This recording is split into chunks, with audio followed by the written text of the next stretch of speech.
Salam damai sejahtera di dalam Tuhan kita Yesus Kristus. Shalom, selamat pagi dan semangat pagi.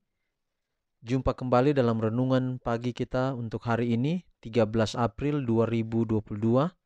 Dan renungan pagi kita di hari ini dengan judul Perolehlah Hikmat, Perolehlah Hikmat. Sebelum kita lanjutkan, mari kita berdoa. Bapa kami dalam sorga, terima kasih Tuhan untuk kebaikan-Mu dalam hidup kami. Tuhan sudah pelihara kami hingga di pagi hari ini. Kami akan mendengarkan pekabaran firman Tuhan. Biarlah firman-Mu boleh menjadi berkat dalam kehidupan kami. Terpujilah nama Tuhan, dalam nama Yesus kami telah berdoa. Amin. Saudaraku, sekali lagi renungan pagi kita untuk hari ini 13 April 2022 dengan judul Perolehlah Hikmat. Dan ayat tema kita Amsal 4 ayat 7. Permulaan hikmat ialah perolehlah hikmat, dan dengan segala yang kau peroleh, perolehlah pengertian. Sekali lagi, permulaan hikmat ialah perolehlah hikmat, dan dengan segala yang kau peroleh, perolehlah pengertian. Pendidikan yang benar tidak mengabaikan pengetahuan yang bersifat ilmiah atau pengetahuan kesusastraan, tetapi di atas informasi mempunyai kuasa yang bernilai. Di atas kuasa adalah kebajikan. Di atas pencapaian intelektual adalah tabiat. Dunia ini tidak begitu memerlukan orang-orang pandai lebih daripada orang yang mempunyai tabiat yang agung. Pendidikan memerlukan orang yang kesanggupannya dikendalikan oleh prinsip yang teguh. Pembangunan tabiat adalah tugas terpenting yang pernah dipercayakan kepada manusia. Dan belum pernah sebelumnya hal itu dipelajari lebih penting daripada sekarang ini.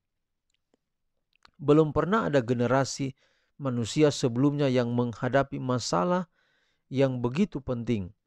Belum pernah sebelumnya anak-anak muda, pria atau wanita menghadapi bahaya yang begitu besar daripada yang mereka hadapi sekarang ini. Para pelajar, jadikanlah masa pendidikanmu sesempurna mungkin. Engkau hanya dapat melaluinya satu kali, dan kesempatan yang diberikan kepadamu sangat berharga. Engkau bukan hanya belajar, tetapi juga mempraktikkan pelajaran dari Kristus. Saat mendapatkan pendidikan, engkau memiliki kesempatan untuk membagikan kebenaran-kebenaran yang indah dari firman Allah. Gunakan setiap kesempatan. Allah akan memberkati setiap menit yang digunakan dengan cara demikian. Pertahankan kesederhanaan dan kecintaanmu pada jiwa-jiwa, dan Tuhan akan menuntunmu ke jalan yang aman. Pengalaman kaya yang engkau peroleh akan lebih berharga bagimu daripada emas atau perak atau batu mulia.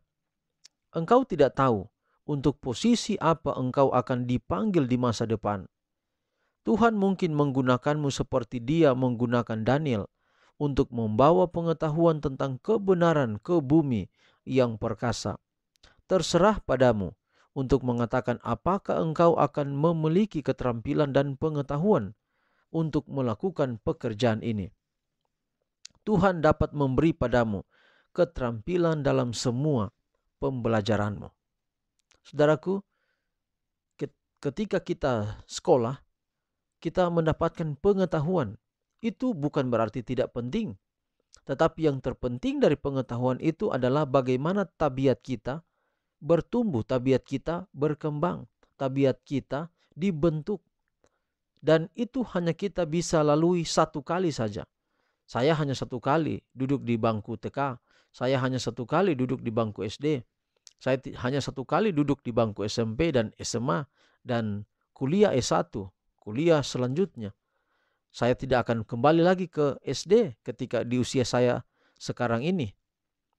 Demikian pula dengan saudara-saudara, demikian pula dengan kita semua. Kita hanya sekali melalui pendidikan. Mungkin pendidikan yang kita sebut adalah pendidikan formal. Jadi penting untuk kita mengenal pengetahuan, pintar matematika, pintar fisika, pintar IPA atau lain-lain. Tetapi yang paling terpenting adalah bagaimana tabiat kita ditumbuhkan, bagaimana tabiat kita dirubah menjadi berkarakter seperti Yesus. Ada orang yang mengatakan yang dia cari sekolah adalah sekolah yang terkenal, kalau boleh sekolah yang paling termahal. Tetapi kadang sebagai orang Kristen kita lupa mana sekolah yang paling terdepan mengajarkan tentang prinsip-prinsip Alkitab. Saya sekolah dari SD, SMP, saya bersekolah di sekolah Advent. Dan saya sebutkan itu adalah sekolah Tuhan. Begitu pula dengan sekolah-sekolah yang lain yang berasas gereja. Itu adalah sekolah Tuhan. Mereka sekolahkan anak-anak mereka di sana.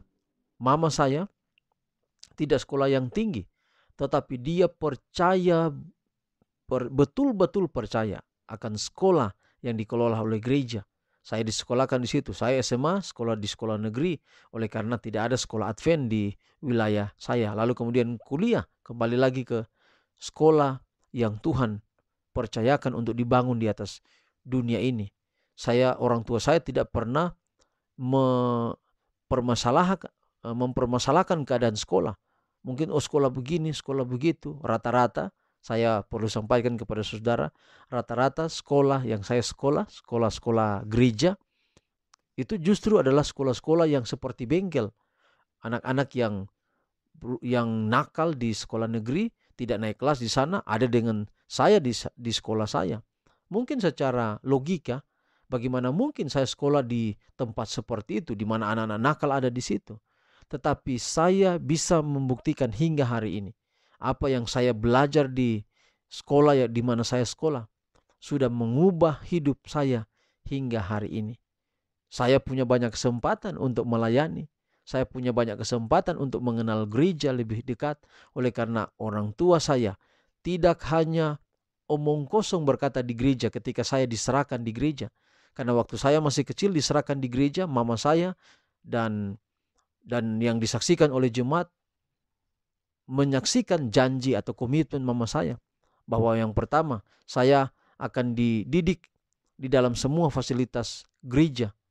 Fasilitas gereja termasuk sekolah gereja.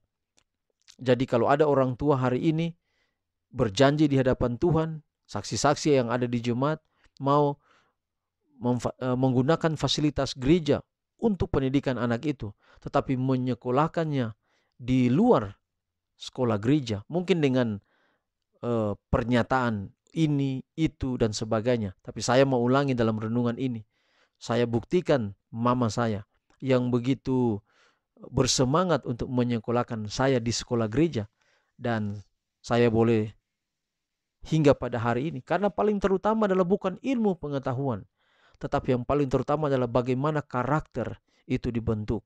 Walaupun sekolah gereja kelihatan di sana tempat anak-anak nakal, tetapi karena itu adalah sekolah gereja, Tuhan begitu peduli, dia tidak pernah meninggalkan sekolah gereja itu. Itulah sebabnya ajakan saya pada pagi hari ini, marilah membawa anak-anak saudara di sekolah di mana dikelola oleh gereja.